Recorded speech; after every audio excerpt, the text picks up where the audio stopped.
Far away, at the fabled edge of the world, the natural wonders of Patagonia await. This last frontier of South America slopes down from the Andes towards Antarctica, covering the sparsely inhabited southern regions of both Chile and Argentina. No destination captures the imagination like Patagonia. This is a land of legendary beauty, where Mother Nature runs the show. Prepare to feel dwarfed by the mighty volcanoes, towering glaciers, and floating icebergs that are sure to cross your path. In this remote region, even the most firmly planted human footprint is soon covered under blankets of snow, erased by westerly winds or washed away by lapping waves. With its mosaic of green steppe plains and blue mountain lakes, framed by wooded hills of ever-changing colors, Patagonia paints a mesmerizing picture. White-capped peaks of silvery mountains puncture the horizon, while soaring condors and solitary gauchos bring this seemingly spellbound landscape to life. This untamed land has moods as changeable as the weather, and can be rugged and desolate, as well as breathtakingly beautiful and inviting. Everything south of here is too harsh for human settlement, and it's this edge-of-the-world feeling that has captivated intrepid souls for centuries. First to arrive was the 16th century Portuguese explorer Ferdinand Magellan, who named the region Patagonia, the land of the big feet. Some 300 years later, a young Charles Darwin contributed to the myth that this was once a land of giants by collecting the remains of huge extinct animals. Now, almost 2 centuries later, Patagonia is still a place of discovery. While the region has become much easier to reach, its mythical appeal remains. Whether you set out on a road trip or explore its far corners by cruise ship or plane, this is bound to be the journey of a lifetime.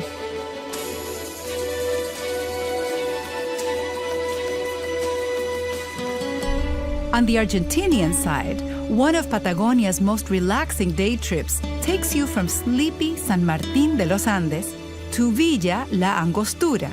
Simply follow the scenic road of the Seven Lakes, which takes in 2 water-rich national parks.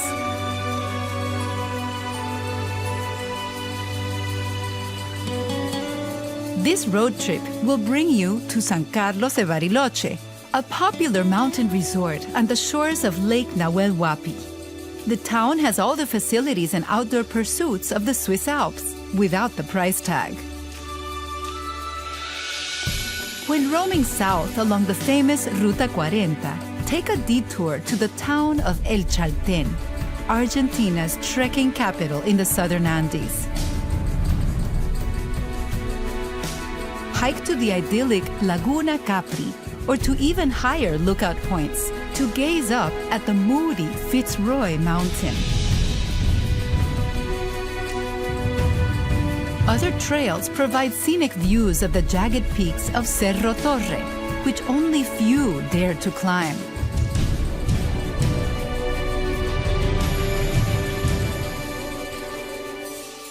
Spend the night in El Calafate, just a few hours to the south. Stock up on supplies and try the regional specialty of asado, whole lamb grilled over an open fire.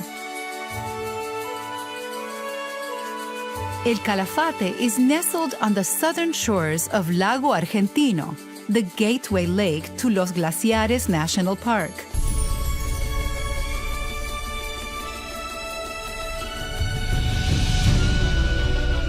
Embark on an epic journey to one of nature's greatest gifts, the Perito Moreno Glacier. If ice trekking over its slippery surface doesn't warm you up, perhaps a whiskey on the rocks will. From the safety of a nearby viewing platform, observe the ever-changing face of its terminus, which reaches some 200 feet above sea level. This glacier is the world's third largest freshwater reserve.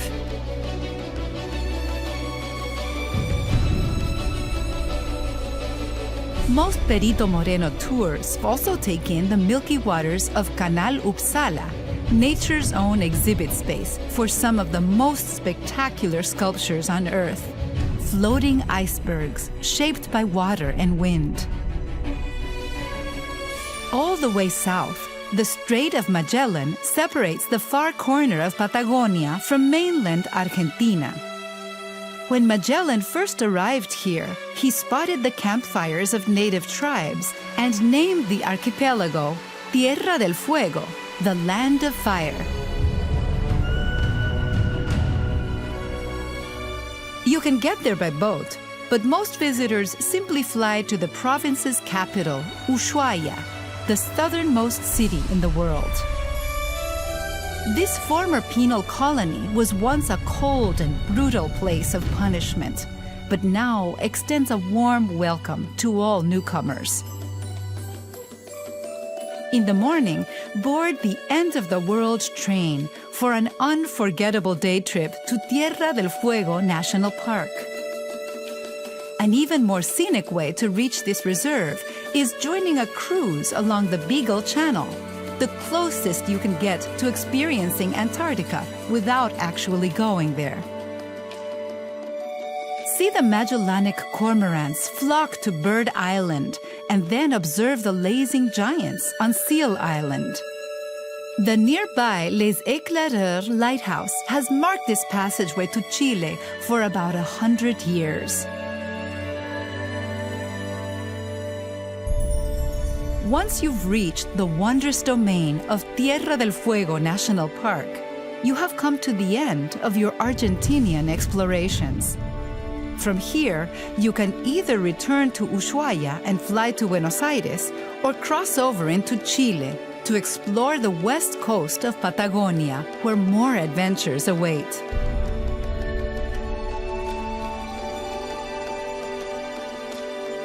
On the Chilean side, you can find fascinating historic and cultural attractions in pretty colonial cities, such as the regional capital, Punta Arenas. After a day of sightseeing in the outdoors, warm up with the local flavors that await in the region's inviting restaurants. In much of Chilean Patagonia, forests, lakes, snow-capped mountains, rivers, and volcanoes dominate the landscape. With more than half of this gigantic region declared a protected wilderness area, you'll find untouched nature everywhere you go. On your way north, take a little detour to the Milodon Cave. This prehistoric shelter held the remains of a giant ground-dwelling sloth and other huge extinct species. It was discoveries like these that sparked Darwin's theory of evolution by natural selection. Not far from the cave, the granite peaks of Torres del Paine loom over Chile's windswept tundra like towering castles in the sky. This dramatic national park is brimming with lakes in many shades of blue and green, some with distinctive white banks and others that spill out into gorgeous waterfalls, such as Salto Grande. Continue north until you spot the spectacular outline of the Osorno volcano. This fearsome giant is the focal point of Los Lagos, the lake region that forms the northern border of Chilean Patagonia. Straddling the opposite shore of Lake Llanquihue is the small town of Puerto Varas, a good place to end your Patagonia expedition. After collecting some mementos, you can either return to Bariloche in Argentina by crossing the border via the lakes, or drive north for a stopover in Pucón and Villerica before flying out from the capital, Santiago de Chile. travel to the land that time forgot, to walk in the footsteps of early explorers, or make a new discovery all of your own. This magical wilderness at the far edge of the world reminds us that we are just temporary spectators of nature's infinite beauty.